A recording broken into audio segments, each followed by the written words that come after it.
አይ ቲንክ እዛ ቪዲዮ ውስጥ ይሄ ያልከውም ግለሰብ የምታይ ይመስለኛል። ትክክል ነው። ያ ከዘራ ይዞ የሚጨፍረው እሱ ነው። እስኪ ስለዚህ ሰውዬ ምናልባት አድማጮቻችን በደንብ ግንዛቤ እንዲያገኙ ማን ነው እሱ?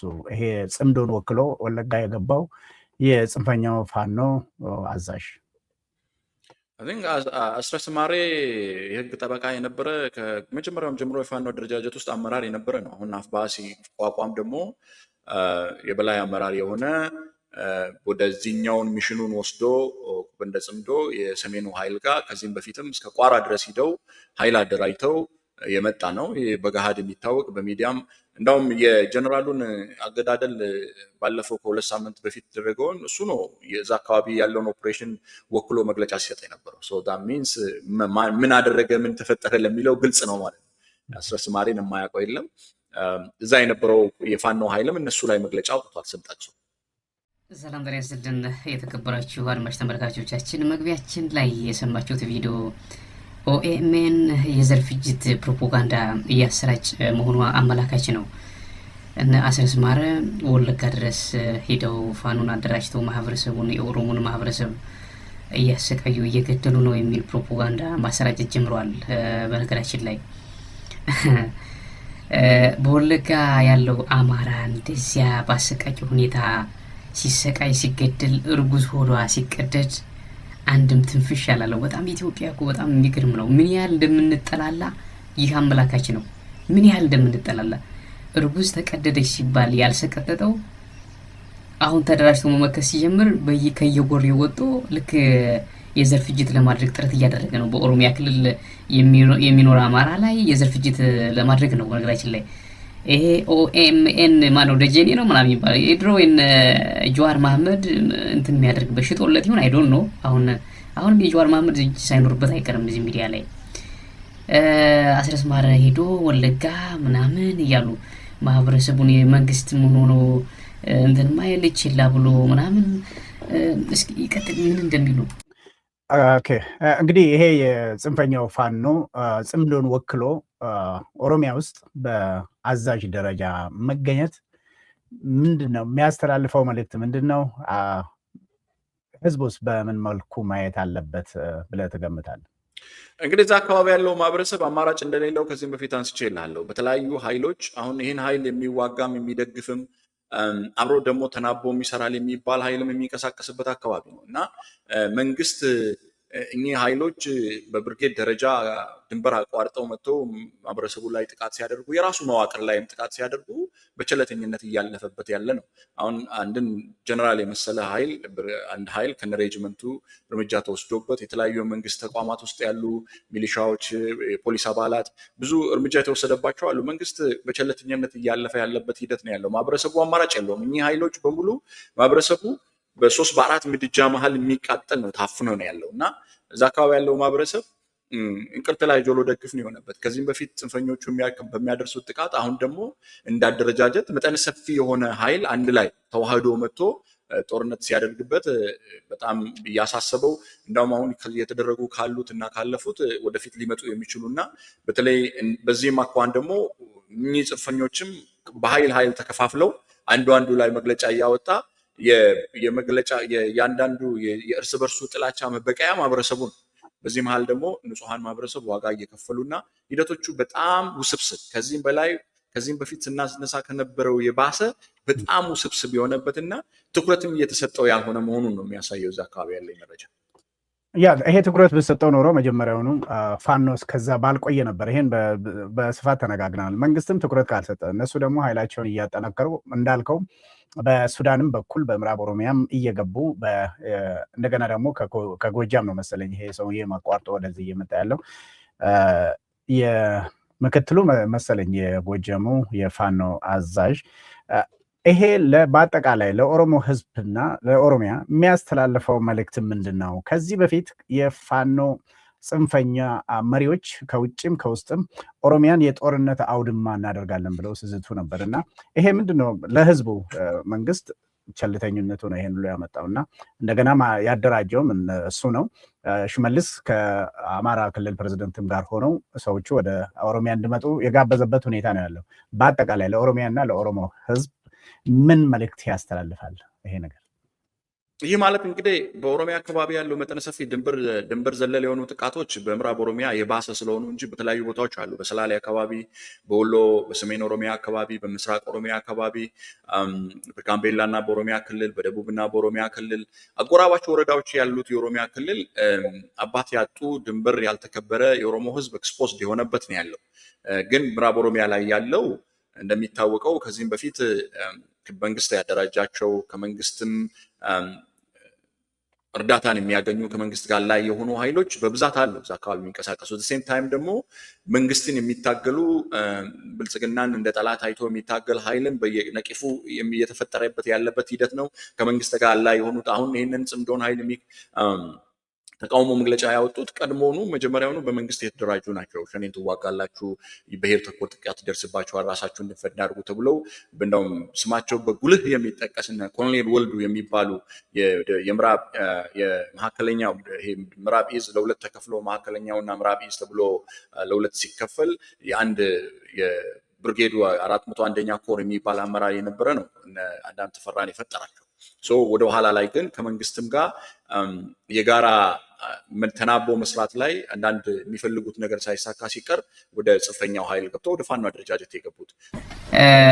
የዚህን ሚዲያ እንትኑ የብልጽግናው ደጋፊ ነው ወይስ ምንድነው? የብልጽግናው ደጋፊ ይመስላል። የነ ጀዋር እንትን ሚዲያ ነበር፣ ጀዋር መሐመድ ነበር ራንስ ያደርጉ ነበር በፊት ከለውጡ በፊት። አሁን ደጀን የሚባል አንድ የሆነ የሚያስጠላ ሰው ያለ የጋዜጠኛው ፕሮፓጋንዳ ለማሰራጨት ነው ጽንፈኛው ፋኖ አስሬስ ሚያሪ የሚባል ግለሰብ ወደ ወለጋ ሄዶ ሲያደራጅ ከዘራ ይዞ ሲጨፍር ይህ ኢምፕሊኬሽኑ ምልከታው ምንድነው እያለ ነው። ከኦሮሞ ህዝብስ ምን ይጠበቃል ማለት እንግዲህ የኦሮሞ ህዝብ ምን እየጠበቅ ነው? ሌላ መቼም የኦሮሞ ህዝብ ምንድነው የምትጠብቀው ከተባለ እዚያው አጠገብ ያለውን አማራ ጨፍጭፍ እንደማለት ነው እንጂ ሌላ ምንም እንትን የለውም፣ ትርጉም የለውም። እኔው በዚህ መልኩ ነው ፕሮፓጋንዳ እያሰራጩ ያሉት፣ የዘር ፍጅት እንዲካሄድ ያለው። እሺ በአርሲ ስለተጨፈጨፉት እንትን ለምን አላወራም? በዚህ ከቀጠል እኮ ራሳችን ወደ መጠፋፋት ከመሄድ ውጭ ሌላ ምንም የለም። ሁሉም የራሱን መከላከል ምናምን ከሆነ ገጥመን ያው መጨረስ ነው፣ ሌላ እንትን የለውም። ያው ተጀምሯል። አሁን ኢንዱን ማየት ነው እንግዲህ፣ መጨረሻው ምን እንደሚሆን መከታተል ነው። አማራ ከወለጋ በግፍ ሲፈናቀል ሲጨፈጨፍ የታባ ሄደ ነበር እና ኢሻ መሐመድ አታስታውስም? ተማሪዎች ሲታገቱ አታወራም ነበር? በቃ የመረረው ብሶት የወለደው ተደራጅቶ እየገረፈ ነው። ምንም አታመጣም። በቃ ሌላ ይህ ነው የሆነው። ሰላሌም እኮ ታይተዋል። በኦሮሚያ ክልል እኮ በቃ ጉራ ዘለል ወንዝ ተሻግረው የኦሮሞን ማህበረሰብ ምናምን ፖሊሶችም ምንም እኮ ነገርን እኮ አብይ አህመድ እያስተዳደረ እንዳልሆነ በተደጋጋሚ እየተናገረ ነው። አብይ አህመድ አይደርስልም። አብይ አህመድ አሁን ከ4 ኪሎ ጠንከር ሲል በደንብ ብን ብሎ ወደ ዱባይ ነው የሚሄደው፣ ወደ ዩናይትድ አረብ ኤሚሬትስ ነው የሚሄደው፣ ወይንም ወደ ምንድነው ወደ ሲሸልስ ነው ምናምን ደሴት ይሄዳል። በቃ እኩል የሆነ ባላንስ የሆነ ወሬ የምታወራ ከሆነ አውራ፣ አለበለዚያ የራስ ማህበረሰብ ነው የሚጎዳው፣ ራስ ምን የምትጎዳው። ሌላ ምንም አታመጣም። ተናገርን እኮ መሮታል፣ ሁሉም መሮታል። በተለይ አማራው መሮታል፣ ትግሬውን መሮታል። አንተ ብቻ ነህ ማለት ነው የምትተኩሰው፣ አንተ ብቻ ነህ የምታፈናቅለው ማለት ነው። ይሄ እኮ ነው እየሆነ ያለው። እኛ እናፈናቅላችሁ እንግደላችሁ፣ እናንተ ዝም በሉ በቃ። እናንተ ተገዳይ ናችሁ። ሟች አማራ ገዳይ እንተና ተብሎ ምናምን በቃ ታርጋ ለጥፋችሁ ተንቀሳቀሱ ፈልጋችሁ። ይሄው ተደራጅቶ መሮታል። በቃ ብሶት የወለደው የሚባል ይሄ ነው። ይገርፋል። በቃ ገና አልተጀመረም እኮ ገና አትጩህ እንጂ ሳይጀመር ገና መች ተጀመረ? ድብድቡ አልተጀመረም። ይሄ በየሶሻል ሚዲያ ምናምን እየወጣ ምናምን ይሄ የሚቀባጥረው ምናምን አያድንም። ሶሻል ሚዲያ የራሱ ነው እየሸከለ ያለው፣ አያድንም። ሪያሊቲው ተንገዘብና መሬት ላይ ያለ ማህበረሰብ እርስ በራስ ዝም በተዋደድ ኦሮሚያ ክልል ያለ አማራ የኦሮሞ ማህበረሰብ ማግረል የለብንም። የኦሮሞ ማህበረሰብ ኖርማል አማራ ብለን የምትጠራው ነው የኦርቶዶክስ ብለን የምትጠራው በኦሮሚያ ክልል የሚኖረውን አክብር፣ አለበለዚያ አደገኛ መዓት እየመጣ ነው። አብይ አህመድ አያድናችሁም። እናንተ ጊዜያዊ የሆነ ውርውር አትበሉ። እንትና ነቲንግ ምንም የሚመጣ ነገር የለም። እንደሚያልፍ ማወቅ አለባችሁ። አሁን የሆነ ዝናብ መጥቶ ጀርጎት ያልፋላ። ልክ እንደዛ ነው ስልጣንም አብይ አህመድ ይሄዳል። ስለዚህ ዝም ብለህ አንተ ትወጣና ጽንፈኛው ፋኖ በኦሮሞ ህዝብ ላይ ጥቃት እየፈጸመ ነው፣ በርካታ ፖሊሶችም ተገድለዋል፣ መንግስት ሆን ብሎችን ላይ ያለ ነው ምናምን ብታወራ ነቲንግ አይጠቅም። ይሄ ለኦሮሞ ህዝብ አይጠቅም። እንዲቀጣቀጡ ብትቀሰቅሰውም ለኦሮሞ ህዝብ አይጠቅም። እንደገና እንዲደራጅ ነው የምታደርገው። አሁን እኮ በአርሲ ያለው ወጣት ኦርቶዶክስ ነኝ የሚለው ወጣት እየተደራጀ ነው። ይሄ ሰምተሃል? ኦኤምኤን በራሳችሁ ታይም ፕሮፓጋንዳ የዘር ፍጅት ምናምን በለው ቆረጠው ምናምን እያላችሁ ይኸው እየተደራጀ ነው። የሚደራጅ ደግሞ ራሱን ለመከላከል ነው፣ ህልውናውን ለማዳን ነው። አንተ አማራ ኦርቶዶክስ እያልክ ታባራለህ እንዴ? እዛ ኦሮሚያ ክልል ተወልደው ያደጉ ሆናቸው አማራ ክልል የትም አያውቁትም። አማራ ክልል ቤት አቅጣጫ ነው ብትለው አያውቁትም። ኦሮምኛ ነው የሚያወሩት፣ አማርኛ አያውቁም። እና ኦሮሞ እኮ ናቸው። አማራ እያልክ ኦርቶዶክስ መጤ ነው ያልተገላለህ ሲያው ራስ ዘመድህን ከዚህ ባሰ ጅልነት አለ? ምንድነው የምትፈልገው? በነገራችን ላይ እየተጣራ ነው። የሃይማኖትም ከሆነ ይለይልናል። በዚህ ባሪሲ አካባቢ የምታደርጉት ተደራጅታችሁ የሃይማኖት ምናምን እንትን ከሆነ የትም አታመልጥም። በነገራችን ላይ ፈሪዎች ናቸው። እንደዚህ ፊታቸውን ሸፍነው ምናምን ንጹሃንን እያሳደዱ የሚገሉ ገበሬዎችን የሚገሉ ወንድ ሱሪ የለበሰ ትክክለኛ ወንድ ከሆነ ከወንዶች ጋር ምናምን ፊት ለፊት አይቆምም። የለም እና አይጠቅማችሁም። የሚጠቅም ነገር አውሩ። በወለጋ የተደራጀ ፋኖ እዛ ያለውን የኦሮሞን ህዝብ ለመጨፍጨፍ አይደለም። አንድም የኦሮሞ ማህበረሰብ አልተጎዳም። ዩጋና ያስክ ፕሮፓጋንዳ ልታሰራጭ ትችላለህ። በእንትን በ5 ምድጃ እንደተጣደ እንትን ምናምን እየተቀቀለ ነው ምናምን እያልክ ብትዋራ የለም ነቲንግ ውሸት ነው። እዛ የተወለዱ ወለጋ የተወለዱ አማራ ብላችሁ ስታሰቃዩአቸው የነበሩ መረረናሉና ተደራጁ። እየሰማህ ነው? ተደራጅተው ክፍለ ጦር ሁሉ ድረስ አደራጅተዋል። በቃ አሁን በቃ ወደማይቀለጥበት ደረጃ ደርሷል። አብይ አህመድ በርካታ ሰራዊት ወደዚያ ቢያንጋጋ ነቲንግ እየቀመሰ እየተመለሰ ነው።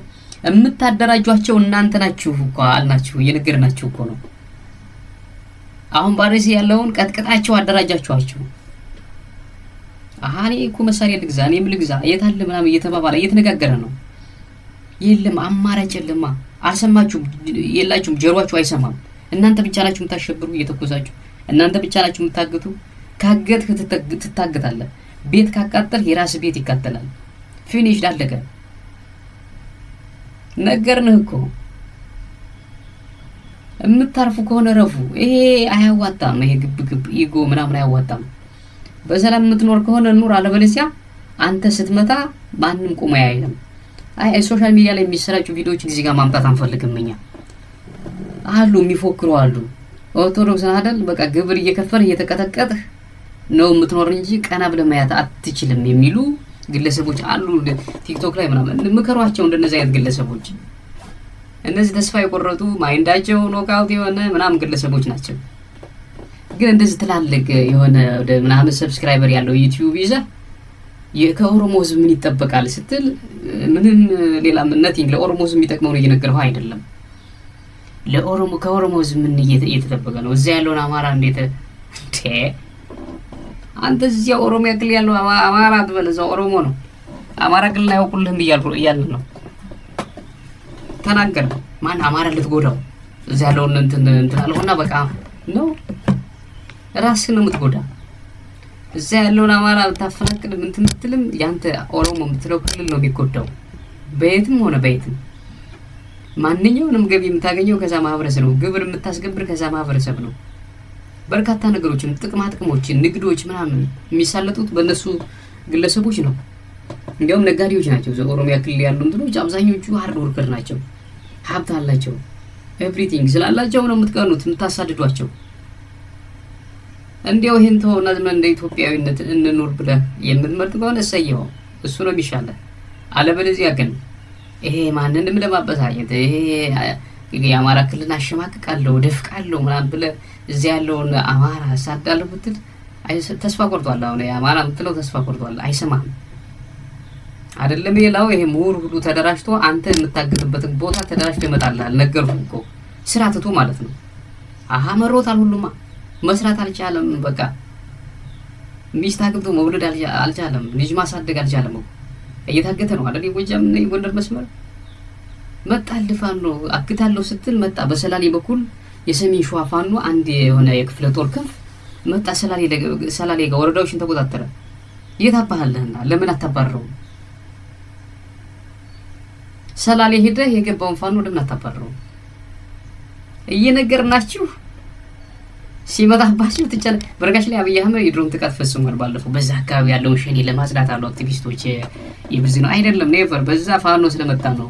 ሰላሌ አካባቢ አሊዶሮ ምናምን እያልክ ህፃናትና ሴቶችን ምንም የማያውቁትን እስክሪብቶና ወረቀት በኪሳቸው ያዙ ግለሰቦችን ወደ አዲስ አበባ ለሆነ ጉዳይ የመጡ ግለሰቦችን አግተህ ብር አምጣ ምናምን ስትል ፋኖ ዘራፍ አለና ሰብሮ ገባ እና ምን አባልቶ ነው ምን ሊቆርጥ አርግ የፈለከውን አርግ። አጻፋዊ እንትን ይመለስልሃል። ሌላ ምንም አማራጭ የለም። ዝጋው፣ መንገዱን ከፈለክ ዝጋው። ተደራጅቶ ይመጣልሃል አልኩህ። አሁን ይለያል። በቃ አሁን እንደዛ ነው መቀጠል ያለበት። አብይ አህመድ ያድናል ምናምን ድሮን ስለታጠቀ ተመቷል ፋኖ። ይሄ አትስማ ማንም። ይሄ አማራ የሚባለው ክልል በሙሉ ግዙፍ ነው። ኤቭሪዌር አለ አማራ፣ የትም አለ። በቃ ጠልቷቸዋል። በነገራችን ላይ ብልጽግናው አካባቢ ያላችሁ ውርውር የምትሉ የፋኖ ጽንፈኛ አማራ ነፍጠኛ ምናምን የምትሉ በሙሉ አልቆላችኋል፣ ደንግጣችኋል። በነገራችን ላይ አሁን የላችሁ። ማን ነው ከጎናችሁ? ሲንተና ከጎኔ ነው በሉ እስኪ። ይሄኛው ግሩፕ ከጎኔ ነው። ደቡብን ከጎናችሁ ለማሰለፍ ጥረት አደረጋችሁ? ኔቨር፣ አልሆነም። አወራለሁ ዛሬ አልሆነም። ሲዳማ እና ኦሮሚያ ድንበር አካባቢ ምንድን ነው የሆነው? ባለፈው ወደ 60 ሰው አልሞተም። በጥቁሯ ምናምን ወንዶ ገነት አካባቢ የሲዳማ እና የኦሮሞ አልተከሳከሳችሁም? ተከሳክሳችኋል። በቃ ደቡቡም ሲዳማውም ይሄ ያው ሲዳማ ክልል አደረጋችሁ ትወደዱ ኔቨር ዞሮ ብለብሏችኋል። አዎ ሲዳማ የሲዳማ ወጣት ይሄ የኦሮሞ ባለስልጣን ይሄ ከዚህ ከሐዋሳ እንዲወጣ የሚፈልጉት ሐዋሳን ለመቆጣጠር ጥረት እያደረጋችሁ አይደል? ተረጋጉ። የትም አትደርሱም። በቃ የትም ስለማትደርሱ እናውቃለን። ምንም እንደማታመጡ ሁሉ እናውቃለን። ስትራቴጂ የላችሁ፣ እንትን የላችሁ፣ ብልሃት የላችሁ፣ ምንም ነቲንግ አትችሉ፣ ማስተዳደርም አትችሉ።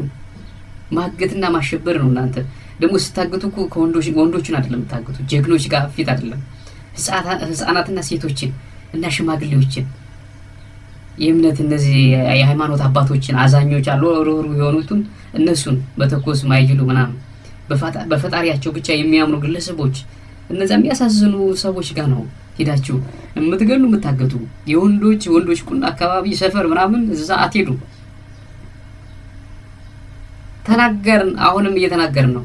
አጣየን አቃጠላችሁ አይደል? ፋኖ ሲደራጅ የት አላችሁ? አጣየ አካባቢ አሁን አላችሁ? አጣየን በተደጋጋሚ ሸዋሮቢት ምናምን ስተኩሷል፣ ጭስ ስታጭሱ አረ ምናምን ተው እየተባላችሁ እንደዚህ ማድረጋችሁ በጣም ተንኪዩ። እየተደራጀ ነው። ስትነካኩት በቃ ይጠነክራል። በጣም የሚገርመው ይሄ እኮ ነው። ወለጋ ላይ ሰቆቃ ተፈጠረ። በነገራችን ላይ ፈጣሪ ነው ያደራጀው ብለን ነው እኛ የምናምነው። በወለጋ ያለው ፋኖ ነው ፈጣሪ ነው ያደራጀው። ይቀጣችኋል። ገና ግፍ የዘራችኋትን ታጭዳላችሁ ብለናል። አሁንም ግፍ አትፈጽሙ። በአብይም ሆነ በማንም ተደራጅታችሁ በጎጃም መስመር በየትኛውም የምታግጡ ካላችሁ እረፉ፣ ትመታላችሁ። በቃ አለቀ። እረፉ። ሌላ ምንም እንትን የለውም። ተመልካቾቻችን ወደ ቀጣዩ መረጃ እንወስዳችሁ። ሀብታሙ አያሌው አንድ በጣም አደገኛ የሆነ መረጃ መንጥፏል። የብልጽግናው መንግስት የዘመነ ካሴ ቀኝ እጅ የሆነውን ፋኖ በእጃችን አስገብተናል የሚል ፕሮፓጋንዳ ለማሰራጨት ተዘጋጅቷል ይላል እና ቀድሞ እኔ ጋር ደርሷል መረጃው። ልጁንም አውቀዋለሁ፣ ዘመነ ካሴንም ደውዬ አነጋግሬዋለሁ። ምን አይነት ፕሮፓጋንዳ ነው ሊሰራ የተፈለገው የሚለውን በደንብ አድርጎ ቁልጭ አድርጎ ነግሮናል። ብልጽግናው በርካታ ነገሮች እያደረገ ነው። ትግራይ ክልል ቀድሞ በድሮን እያጠቃ ነው። ሚሊታሪ ቤዝ የሚባሉትን እየመታ ነው። እስከ ሱዳን ድረስ እያጠቃ ነው። ካጠቃ በኋላ ከዛ እግረኛ ለማስገባትም እንዳቀደ የመረጃ ምንጮች ያሳያሉ። ኤኒሃው ሀብታሙ ወደ ያዘው መረጃ እንሂድ። በጣም አደገኛ የሆነ መረጃ ነው። አደገኛ የሆነ ዘመነ ካሴ ያለቀለት ቀኝ እጁን ቆረጥ ነው ወደ ማለት የሚያስብል የሆነ ፕሮፓጋንዳ ለማሰራጨት ሁሉን ነገር ይጨርሰዋል። ዛሬ ወይ ከሰዓት ወይ ነገም ሊለቁት ይችላሉ። ቀድሞ ከተነገረባቸውም ያው ስለተነገረባቸው ሊተውትም ይችላሉ። ለማንኛውም መረጃውን አድምጡት እስኪ። በረቀቀ አንድ መጀመሪያ ዜና ነው የመጣው፣ መረጃ ነው የተሰራው። መረጃው ይሄ አሁን የምትመለከቱት ግለሰብ ነው። ይሄ ሰው የአርበኛ ዘመነ ካሴ የቅርብ ወዳጅ የሚል ስያሜ ተሰጥቶታል፣ ወይም ቀኝ እጅ የሚል ስያሜም ሰጥተውታል። እናም የፋኖ አባሉ ቴዎድሮስ የደሜ የሚባል ነው። ይቅርታ፣ ይሄ የፋኖ አባል ቴዎድሮስ የደሜ ይባላል። እናም እጅ ሰጠ ለመንግስት ብለው ነው ዜና ያደረጉት። ለመንግስት እጅ ሰጠ የሚል ነው። ለመንግስት እጅ ሰጠ መባሉ አይደለም ዋና ጉዳይ የሆነው። ይሄ ቴዎድሮስ የደሜ የሚባል ሰው ፋኖ ነበረ ብለውታል። የዘመነ ቀኝ እጁ ነው ብለዋል። አብሮ አደጉ ነው ብለዋል። የቅርብ ወዳጁ ነው ብለዋል። ከዛ በኋላ ከሚመራው ጦር ጋር ብለዋል። እጅ ሰጠ በሚል መረጃ ለቀቁ። ይሄ መረጃ ሲዘዋወር ምንድን ነው የዚህ መረጃ ይዘት? ትክክል ነው ትክክል አይደለም የሚለውን ማየት ያስፈልጋል። ይህን ተከትሎ የኢትዮ ፋክት ቼክ ወይም የኢትዮጵያ ፋክት ቼክ ቀደም ሲል ያያችሁት ፔጅ ላይ አሳሳች ነው የሚል እና በረቀቀ የአርቲፊሻል ኢንቴሊጀንስ ቅንብር ተሰርቶ ማህበራዊ ሚዲያ ላይ እየተጋራ የሚገኝ ቪዲዮ ነው በሚል ኢትዮ ፋክት ቼክ አጣርቻለሁ አለ። የኢትዮጵያ ፋክት ቼክ የሚል ገጽ አንድ የፋኖ አባል ለመንግስት እጅ እንደሰጠ የሚጠቁም ጽሁፍና የቪዲዮ መረጃ በማህበራዊ ትስስር ገጾች በስፋት እየተጋራ ይገኛል ይልና ይህ የተሰራጨው የጽሁፍ ማስረጃ የዘመነ ካሴ አብሮ አደግና የዘመነ ካሴ ቀኝ እጅ ቴዎድሮስ የደሜ የሚመራውን ታጣቂ አሰልፎ ወደ ሰላም መጥቷል የሚል መልእክት ነው ያሰራጩት። በተጨማሪም በቪዲዮ ላይ የሚታየው ግለሰብ እኔና ጓደኞቼ ከመንግስት ጋር በመስማማት ይላል እጃችንን የሰጠን ሲሆን ይልና ከሻቢያ ተላላኪው ብሎ ፍረጃ ያመጣል። ዘመነ ካሴን ይከሳል። የነበረውን ግንኙነት በዚህ አብቅቷል ሲል ግንኙነቱ መቋረጡንም ገለጸ ይላል። ይሄ ጽሁፍና የቪዲዮ መረጃ በስፋት ካጋሩ የማህበራዊ ትስስር ገጾች መካከል አንደኛው የፍቅር መንገድ የሚል ነው። ሁለተኛው ዲጂታል ኢትዮጵያ የሚል ነው። ሁለቱም የፌስቡክ ገጾች ይሄንን መረጃ በማሰራጨት ላይ ተረባርበዋል። እንመጣበታለን በዝርዝር። ከነዚህ ውስጥ በተለይ የፍቅር መንገድ የተሰኘው ገጽ የተጋራውን ይህንን ጽሁፍና የቪዲዮ መረጃ በአማካኝ ከ140 በላይ ሰዎች እንዲጋሩት ወዲያውኑ ተደርጎ በከፍተኛ ሁኔታ እንዲሰራጭ ተደረገ። ይህን ተከትሎ የኢትዮጵያ ቼክ መረጃውን ለማረጋገጥ ጥረት አደረግኩኝ አለ። በመረጃ ማረጋገጥ ሂደት ውስጥ የጉግል ምርት የሆነውን ሴንስ አይዲ ዲቴክተር የሚለውን የተባለውን ዘመናዊ የቴክኖሎጂ መተግበሪያ በመጠቀም በቪዲዮ ላይ ማጣራት ማድረጉን ገልጿል። ትክክለኛ ምስል የማያሳይ ነው ወይም የተሰራ ነው ወይም ደግሞ በዘመኑ ቋንቋ በአርቲፊሻል ኢንቴሊጀንስ በኤአይ የበለጸገ ወይም በኤአይ ጀነሬት የተደረገ ምስልና የድምፅ ቅንብር መሆኑን የሚያሳይ ዝርዝር ነገር አቅርበዋል።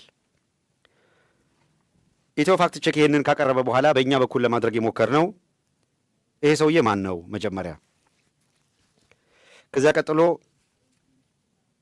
የት ነው ያለው፣ ለምንድን ነው በኤአይ በምናምን ቪዲዮ መልቀቅ ያስፈልገው የሚለውን ቼክ ለማድረግ ሞክረናል። አሁን የምንነግራችሁ በእኛ በኩል የደረስንበትና ያጣራነውን እውነት ነው። ቅድም ያልናችሁ ኮንስፓየር ለማድረግ የፈለጉት ለምንድን ነው የሆነች ሌላ ቴክኒክ ሊጠቀም የፈለጉት? እንደዚህ ነው መንቃትም ያስፈልገው። በዚሁ አጋጣሚ ይሄንን ልጅ ፊዚካሊ ነገ ሊያናግሩት ይችላሉ፣ ዛሬ ሊያናግሩት ይችላሉ። ይሄ ልጅ ከነሱ መዳፍ ውጭ አይደለም። ትክክለኛውን የሱን ምስል ትክክለኛውን የሱን ንግግር ማድረግ አልፈለጉም። ቀደም ብሎ በኤአይ የተዘጋጀ ወይም በአርቲፊሻል ኢንቴሊጀንስ ቅንብር የተሰራ ቪዲዮ የተዘጋጀ ቪዲዮ ነበረ። ልጁ እነሱ ጋር ያለ እነሱ ግን በአርቲፊሻል ኢንቴሊጀንስ የተሰራውን በኤአይ የተሰራውን ቪዲዮ ነው የለቀቁት። ዋይ ከፈለጉ ለምን ራሱን አላናገሩትም? ሁለት ነገር ሊያተርፉ ነው የተዘጋጁት። ይህንን ነው ማምከን የሚያስፈልገው። አንድ ይሄንን በኤአይ ይለቁትና አይ ይሄ ኤአይ ነው ተብሎ አሁን ልክ እንደተባለው ኤአይ ስለመሆኑ ፕሩፍ ከተደረገ በኋላ ፊዚካሊ ሰውየውን ያመጡትና ኦ ለካ ኤአይ ነው የተባለው ኤአይ አይደለም፣ ለካ ትክክለኛ ነው፣ ምክንያቱም ሰውየው ይኸው መጣ፣ ቀደም ሲል ግን ኤአይ ነው ተብሎ ተተንትኖ ነበረ ይባልና ከዚህ በኋላ ኤአይ የሰሩትን ሲያመጡ ኤአይ ነው የሚል ጥያቄ እንዳይነሳ ያደርጋል ማለት ነው። ተመልከቱ እየሄዱበት ያለውን አካሄድ። ይህንን ነው ማምከን የሚያስፈልገው። ይህን ለማምከን ነው ሚዲያ መሆን የሚያስፈልገው። ይህን ለማምከን ነው እንደዚህ ያለውን ያገዛዙን ውንብድና እግር በእግር ተከታትሎ የማምከን ስራ መሰራት የሚገባው። ይሄ ሰው በትክክል ጎጃም አካባቢ የነበረ ሰው ነው። እንደሚባለው የዘመነ ቀኝ እጅ የሚባል ሰው አይደለም። ትግሉ ረጅምና መራራ ነው፣ ፈታኝ ነው። እንኳን አንድ ግለሰብ ሌላ ሊንጠባጠብ ይችላል። ይሄንን ግለሰብ ኢሹ አድርገን አናመጣውም ነበር። ኢሹ አድርገን ያመጣ ነው እጃቸው ላይ ሆኖ ሳለ የኤአይ ቪዲዮ የተጠቀሙበት ምክንያት ለሌላ ዙር ፕሮፓጋንዳዎች እየተዘጋጀ ያለ ነገር ስለሆነ ነው። ይሄን እንዴት ደረስንበት? ቀጥሎ በዝርዝር ልምጣበትና ልንገራችሁ። በኤአይ የበለጸገው መረጃ የተሰራው ኢንሳ ውስጥ ነው። ወደ ዝርዝሩም ልግባ። የመረጃ ስነ ልቦና ጦርነት ፖሞሎጂካል ዋርፌር የሚባል አንድ ዲፓርትመንት እዛው ኢንሳ ውስጥ አለ። ራሱን የቻለ አንድ ዲፓርትመንት ነው። የዚህ ዲፓርትመንት የዲፓርትመንቱ ተጠሪነት ለምክትል ዳይሬክተር ለሆነው ለአቶ ዳንኤል ጉታ ለሚባል ሰው ነው። በኢንሳ ውስጥ የፖሞሎጂካል ዋርፌር ዲፓርትመንቱ ተጠሪ የሚሆነው ኢንሳ ጋር ምክትል ዳይሬክተር ለሆነው ለአቶ ዳንኤል ጉታ ለሚባል ሰው ነው።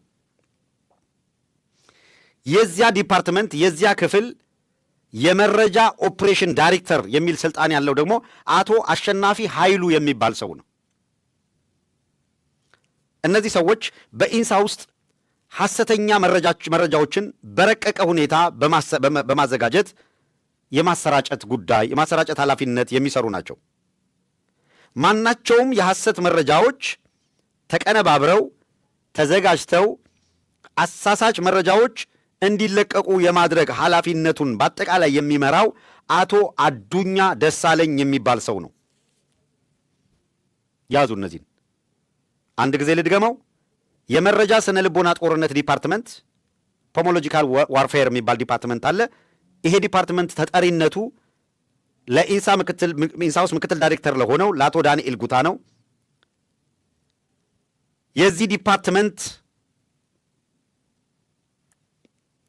የኦፕሬሽን ዳይሬክተሩ አቶ አሸናፊ ኃይሉ ነው።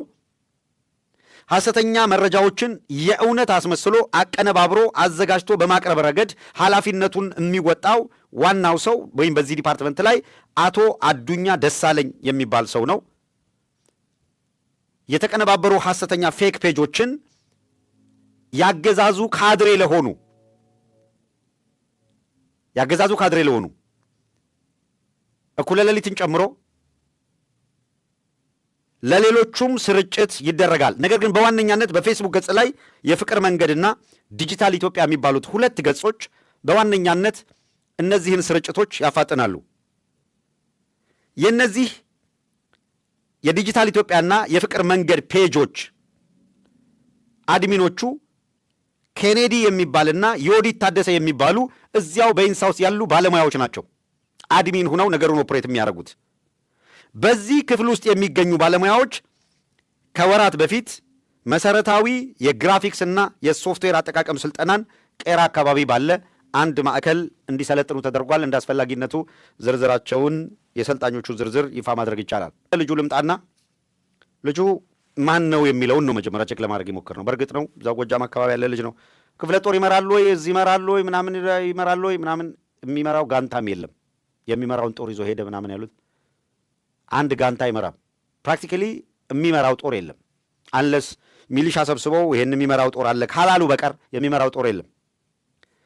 ሌላው በጣም አስቂኙ ነገር በአንድ ያጣራነውንና የደረስንበትን ነው የምንነግራችሁ።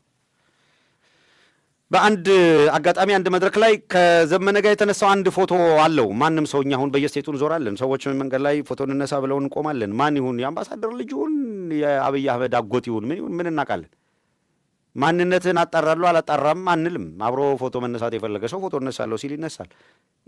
አብሮ የተነሳው ፎቶ ለምንም ማስረጃ ሊለው አይችልም። ዞሮ ዞሮ ግን ይሄ ሰው የዘመነ ቀኝ እጅ ነኝ ያላቸው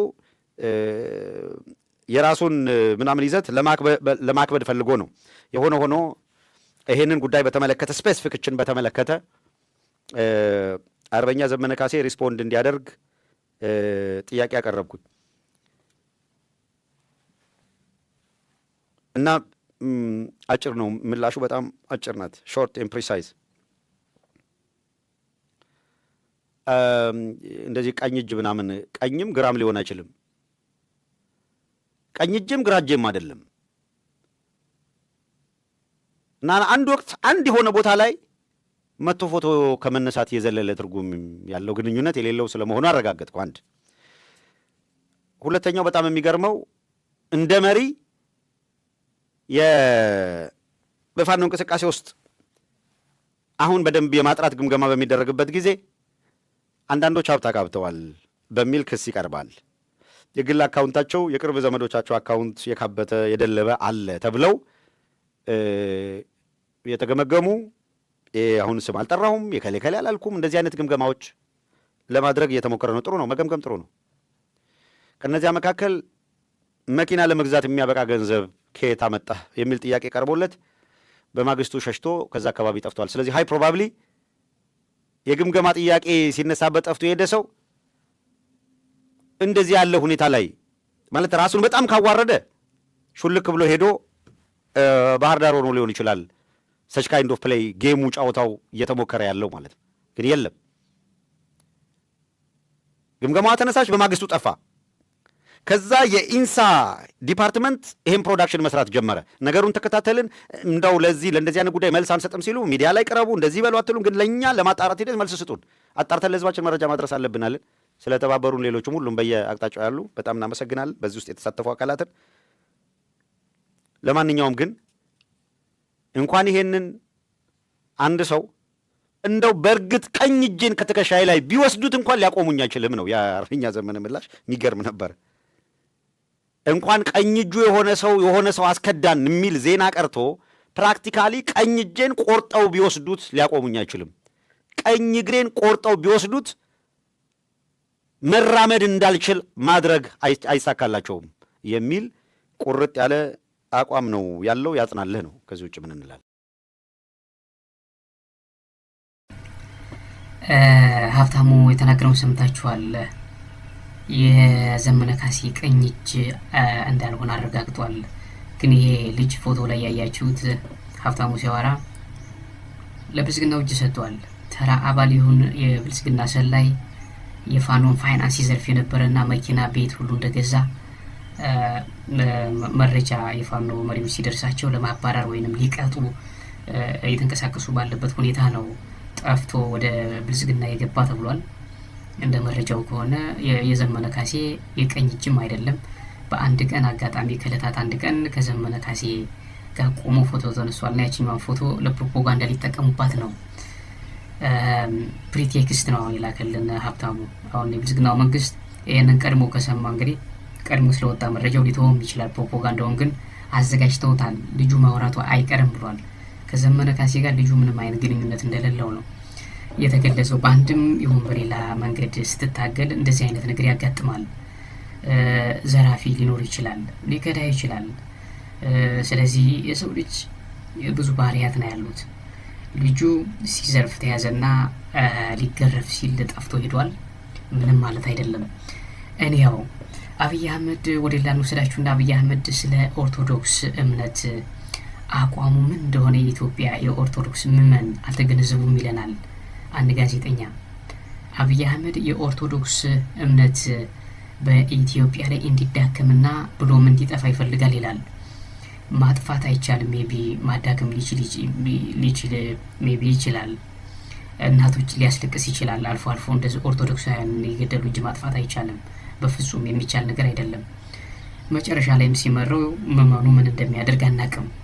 አብይ አህመድ በዚህ ከቀጠለ ኤኒያው አብይ አህመድ የኦርቶዶክስ እምነት ነው ኢትዮጵያ እንዳያደረጋት ብሎ ያምናል የሚል መረጃ መንትፎ ወይንም ተመራምሮ ከራሱ ከአብይ አህመድ የመደመር መጽሐፍ ስር ከሆነ ፔጅ ላይ አግኝቷል። በነገራችን ላይ የአብይ አህመድን መጽሐፍ አንዳንድ ሰዎች ያው ያነቡታል። የአብይ አህመድ ተቃዋሚ የሆኑ ግለሰቦችም ያነቡታል። ይሄ ሰውዬ ምንድን ነው የጻፈው? ምን አይነት መርዛማ መጽሐፍ ነው? ወይስ ምን አይነት ነው ውስጡ ያለው ይዘቱ ምንድን ነው የሚለው ለማወቅ አብይ አህመድንም ለመተቸት ያነባሉ። አንዳንዶቹ አብይ አህመድ የሚጠሉት ቶታሊ እሱ የጻፈውንም ሲናገር መስማት አንፈልግም የሚሉ አሉ። ብልጦቹ ግን እንደዚህ ያነበቡ አብይ አህመድ ምንድን ነው የፈለገው የሚለውን በደንብ ይተነትናሉና አብይ አህመድ ምን ብሎ እንደሚያምን ታውቃላችሁ? ምዕመናን የኦርቶዶክስ ምዕመናን ነው የሚመለከት። በነገራችን ላይ የኢትዮጵያ ድሃ ነው የሆነችው አብዛኛው ኦርቶዶክሳውያን ስለሆነ ነው። ኦርቶዶክስ ስለሚበዛው ነው ኢትዮጵያ ድሃ የሆነችው እያለ ነው በጣም በሚገርም ሁኔታ። እና ይህን በተመለከተ የአብይ አህመድ ፖሊሲ ምንድን ነው? አብይ አህመድ ምን እያደረገ ነው? ወደፊትስ ምንድን ነው ሊያደርግ ያሰበው የሚለውን በደንብ አድርጎ ቁልጭ አድርጎ ይነግረናል። በነገራችን ላይ በአርሲ የተደረገው ጭፍጨፋ እንደማይቆም ሁሉ አመላክቷል፣ እንደሚቀጥልም። አብይ አህመድ ኦርቶዶክስን ማሳደድ፣ ቤተክርስቲያኗን ማቃጠል፣ በሰበብ አስባቡ በጦርነት ተከፈተ በሚል ሰበብ አስባብ ማቃጠል። ለምሳሌ ጦርነቱ በተጀመረ በ3ኛ ቀኑ በምስራቅ ጎጃም በሆነ ገዳም ውስጥ ጉልላቱን ከላይ ጣራውን ሁሉ በድሮን መቶ አፍርሷል፣ ቤተክርስቲያን አፍርሷል። በነገራችን ላይ ትግራይ ክልልም ከ4 ዓመት በፊት በተካሄደው ጦርነት ቤተክርስቲያንን መጥቷል። ስለዚህ አብይ አህመድ ምንድን ነው አላማው? የፕሮቴስታንት እምነት ተከታዮች ይሄንን ግለሰብ ይሄንን የሀገር መሪያችን ምናምን እያላችሁ ነው አይደል የምትጨፍሩ? ከአብይ አህመድ ጋር ወደፊት ምናምን ወደ ኋላ ትመለሳለች። በነገራችን ላይ ወደፊት የሚባል ነገር የለም። ከአብይ አህመድ ጋር ወደ ኋላ ነው የምትመለሱት። ለአብይ አህመድ የምታጨበጭቡ ፕሮቴስታንቶች ሁሉንም እያልን አይደለም። እኛ ጨለምተኝነት አይደለንም። ሁሉም ፕሮቴስታንት አብይ አህመድን አይደግፍም። ፓስተሮች አሉ አብይ አህመድ ሲገርፉት የሚውሉ ይሄ ሌባ ነው አይችልም ምናምን እያሉ አሉ ዘማሪያን በደንብ አድርገው። እና አብይ አህመድ ጋር ወደፊት ያላችሁ በዚህ በአርሰናል ኳስ ሰበብ አድርጋችሁ ራሱ ተሰባስባችሁ ነበር ጴንጤዎች፣ የአብይ አህመድ ደጋፊዎች። ጴንጤ ኦርቶዶክስም አለ ሙስሊምም አለ። የአብይ አህመድ እንዲያው ነገሩን ነው የምላችሁ። ጥንቃቄ አድርጉ። ወደፊት አይደለም የምትሄዱት ትመለሳላችሁ እያልናችሁ ነው። ስለዚህ አብይ አህመድ ታርጌት አድርጎ አንድ እምነት ላይ የሚያደርገው እንቅስቃሴ የማይችለው ነው። የሚመክረው የለም፣ አይችልበትም። የት ነው የከረመው አብይ አህመድ? የት ነው ያሳለፈው? እድገቱ የት ነበር? የለውም፣ ብቃቱም የለውም። በነገራችን ላይ ብቃቱም የለውም። ትምህርት አልወሰደም፣ ኮርሶችን አያውቅም። አሁን ከኤአይ የሆነ ንግግር ጽሁፍ ምናምን ሸምድዶ ይመጣል። ያን ስለዋራ የሚችል እንዳይመስላችሁ። ነቲንግ የለም፣ ደካማ ነው። የማሰብ ጡንቻው ላልቷል፣ ዲስትራክት ሆኗል። አይችልም የማሰብ እንትኑ። እንዴት ይህን ግዙፍ የሆነ የኦርቶዶክስ ምዕመን ከኢትዮጵያ ላይ ያጠፋለሁ ብሎ እንዴት ይንቀሳቀሳል? ይህንን ሲያስብ ነው ገና ጅል መሆኑን ምናምን መናገር የሚቻለው። አይቻልም። እኔ ወደ ትንግርቱን ሄድ። እስኪ ትንግርቱን ቁልጭ አድርጎ ስለ አብይ አህመድ ስትራቴጂ የኦርቶዶክስ እምነት ለኢትዮጵያ የድህነት ምንጭ ነው፣ ድህነት የተንሰራፈው በዚህ ሃይማኖት ነው ብሎ እንደሚያምን ማስረጃ አለኝ ይላል። አድምጡት። ይህንን ብዙዎቻችሁ ጨለምተኝነት ወይንም ፔሲሚዝም ወይንም ክፉን የመመኘት ውጤት ሳይሆን እነዛ አድርጋችሁ ልትረዱ ትችላላችሁ። ግን ከዚህ የመነጨ ሳይሆን መሬት ላይ የሚታዩ ፖለቲካዊ፣ መዋቅራዊ፣ ማህበራዊ እውነታዎችን በምክንያትነት በመተንተን ነው። ለዚህ ነው የኢትዮጵያ ኦርቶዶክስ ከዚህ በፊት አልተገነዘበችውም ስርዓቱን። ጥቃቱን አርሲ ላይ ግድያ ሲኖር ብቻ ነው የምትባንነው። የገጠማት አደጋ ግን በጣም ሆሊስቲክ ነው የሚል በተደጋጋሚ አነሳ ነበር። በነገራችን ላይ እኔም አነሳለሁ፣ አንሙትም በተደጋጋሚ ኤቢሲ ላይ የምናነሳው ጉዳይ ነበር የነበረው። ዛሬ በግልጽ ለምንድን ነው የማይቆመው? ለምንድን ነው መቆምም የማይችለው? ለምንድን ነው ከዚህ አገዛዝ ውጭ ቤተክርስቲያኗ እንድትታስብ ምእምናኑም እንዲያስቡ የሚገደዱት የሚለውን ምክንያት በሚገባ እናስቀምጣለን ማለት ነው። በዶክተር ተመስገን አገላለጽ ሺህ ጊዜ ተደጋግሞ ቢከሰትም የማያባራው ሰቆቃ እውነታ ልክ የዛሬ 10 ዓመት በተመሳሳይ ለአንድ ሳምንት ያህል እንደ ማህበረሰብ አልቅሰን እንደምናልፈው ጥርጥር የለውም። መቼ? የዛሬ 10 ዓመትም በተመሳሳይ እነዚህን መዋቅሮች ካስቀጠልን የዛሬም 10 ዓመት ኦኬ ኤቭሪዴይ እኔ መጥቼ ኤቭሪዴይ በየዕለቱ የክርስቲያኖችን እልቂት ዜና ላደርገው እችላለሁ። እናንተም ትለምዱታላችሁ። ከዛ በኋላ በየዕለቱ የሚፈጸም ሪቹዋል ሆኖ ይቀጥላል፣ አይቆምም። ለምንድን ነው የማይቆመው የሚለው ተናጥላዊ ጥቃቶችን ከማየት ይልቅ አጠቃላይ መዋቅሩን ካላየ ነው እውነተኛውን የጥቃቱን ባህሪ አንረዳም። ስለዚህ አልቅሰን እንደምናልፈው ጥርጥር የለውም። ይህን እውነት በድፍረት ተጋፍጦ ስር ነቀል መፍትሄ ማሰብ ካልተቻለ ልክ እንደተለመደው ለአንድ ሳምንት አልቅሰን አዝነን ወደ ኋላ የምንረሳው ወቅታዊ ክስተት ብቻ ሆኖ ይቀጥላል። እስከዛሬ ድረስ በጣም በርካታ ሳምንታትን፣ ወራቶችን ይህን ዘገባ እንሰራለን። በየጊዜው ይለቀሳል፣ በየጊዜው ይወጣሉ። በሉ እንግዲህ ጸሎት መርሃ ግብር ይደረግ ይባላል፣ ጥቁር ልበሱ ይባላል። ከዛ በኋላ ይቀጥላል ግድያው። አንተም ወደ ቤት ትመለሳለህ። ምክንያቱም ግድያውን እዚህና እዛ ሲሆን የሆነ ሰሞን ግር ይልሃል እንጂ ከዛ በኋላ እየለመድከው የሄድከው ጉዳይ ይሆናል። በእርግጥ ወደፊት የጊዜ ሂደት የሚያመጣው ለውጥ ሊኖር ይችላል። ነገር ግን ይህ ለውጥ የመሻሻል የእኩልነትና የፍትህ ሳይሆን ዛሬ በዳር ሀገርና በገጠር ቀበሌዎች የሚፈጸመው ግድያና ማፈናቀል ወደ አዲስ አበባና ወደ ሌላው ሀገር መስፋፋት እና የሚስፋፋ መሆኑ ብቻ ነው። ምክንያቱም ጥቃቱ በዘላቂነት የሚገታ አንዳችም መዋቅራዊ ስራ በአሁኑ ሰዓት እየተሰራ ወይም እየታሰበ አይደለም። ቢካዝ መዋቅሩ ነው የሚያጠቃ። ፖሊሲ ነው ሀገሪቱ ውስጥ አንተን ማጥቃት። ህግ ነው ኦርቶዶክስን ማዋረድ ማጥቃት። መንግስታዊ አቋም ነው። ቤተክርስቲያኗ ነች ያልተገነዘበችው። እነሱ ያውቋታል፣ እሷ አታውቃቸው። ለአሁኑ ሁለንተናዊ ሰቆቃና ግድያ በዚህ መልኩ እንደሚቀጥል የሚያሳይ 8 መሰረታዊ ሰፊ ምክንያቶችን በዝርዝር መተንተን እንችላለን ይላል። አንዳቸውም የሚጣል ነገር የላቸውም። ለእኔ ሙሉ ለሙሉ ኢንዶርስ አደርጋቸዋለሁ። አንደኛው የዚህ ጥቃት መሰረታዊ ምንጭ የሚቀዳው ከመንግስት ርዕዮተ ዓለማዊ መነጽር ወይም አይዲዮሎጂካል ፍሬምወርክ በመነሳት ነው። የኢትዮጵያ ኦርቶዶክስ ቤተክርስቲያንን ይሄ አገዛዝ እንዴት ያያታል? በጣም ክሪቲካል ነው። ከዚህ መዋቅር ከዚህ አይዲዮሎጂካል መዋቅርነት የሚነሳ ነው። የኢትዮጵያ ኦርቶዶክስ ቤተክርስቲያንን አገዛዙ የሚመለከታት እንደ አይዲዮሎጂካል ትሬት ነው። ርዕዮተ ዓለማዊ ተቃርኖ የብልጽግና መንግስት ቁጥር 1 ስጋት ነች ቤተክርስቲያኑ። እንዴት?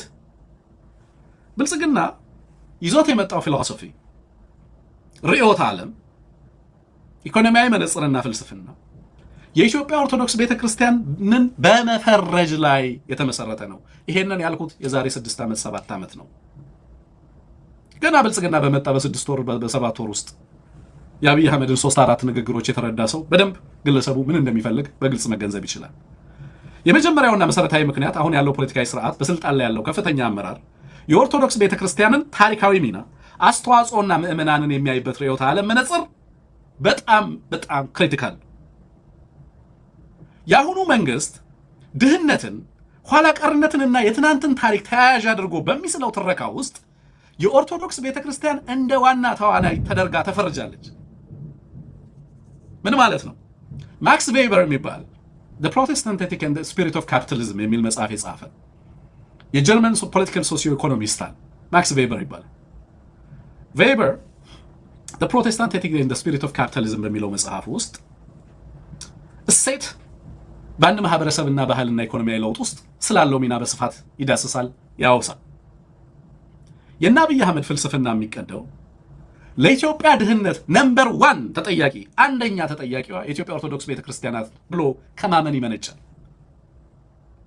ስሙን ብልጽግና ሲል ከቤተክርስቲያኗ ጽንሰ ሐሳብና ፊሎሶፊያዊ ከቤተክርስቲያኗ እሴቶች ተቃርኖ ቆመናል ብሎ በማሰብ ልክ ሀገሪቷ the spirit of poverty የድህነትን እሴትና መንፈስ በሀገሪቱ ውስጥ እንዳስተጋባች እንደተገበረች አድርጎ በመፈረጅ የሚነሳ ነው ብልጽግና።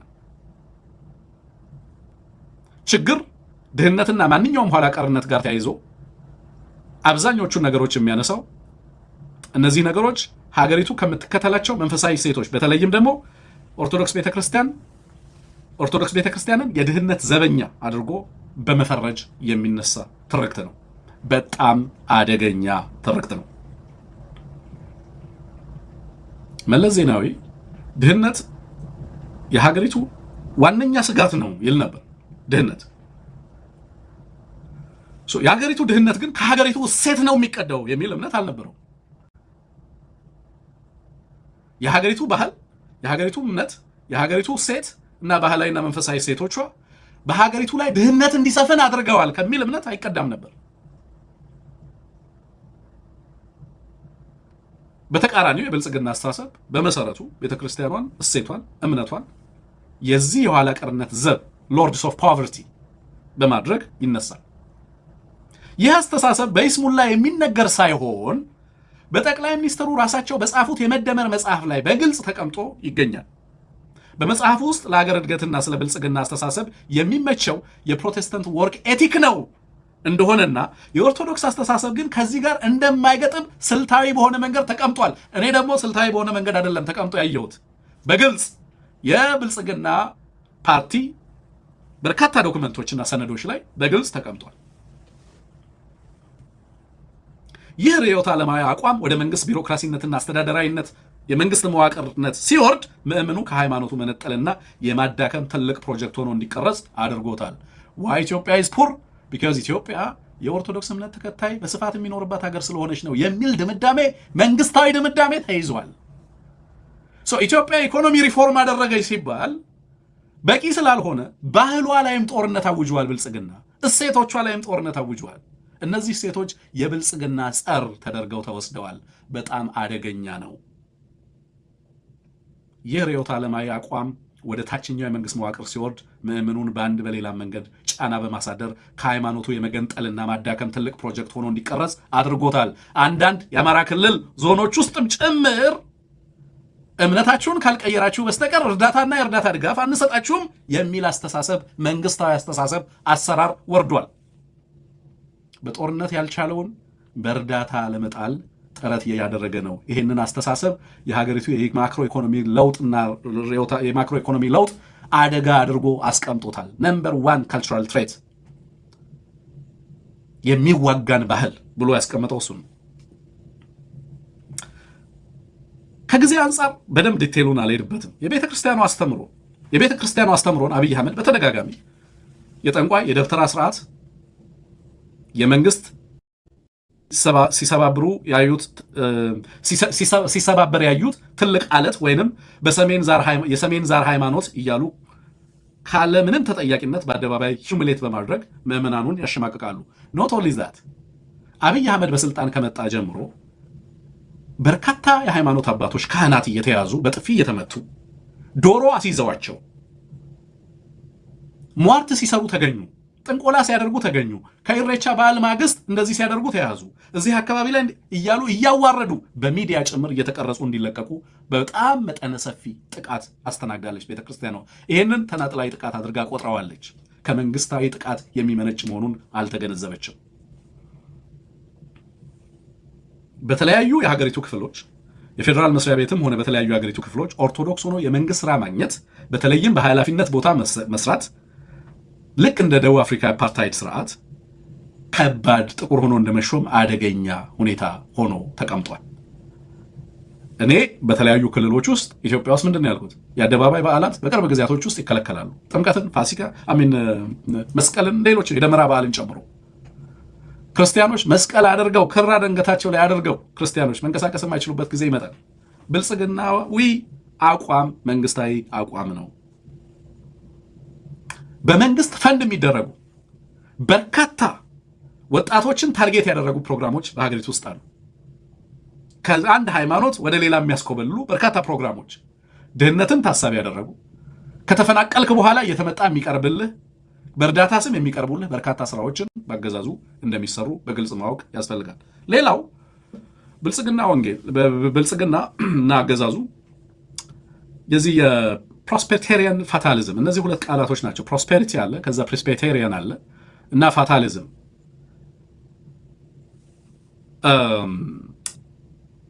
በክርስቲያኖች ላይ በኢትዮጵያ ኦርቶዶክስ ቤተክርስቲያን አማኞች ላይ የሚደርሰውን እልቂት አገዛዙ እንደ ስጋት አይቆጥረው።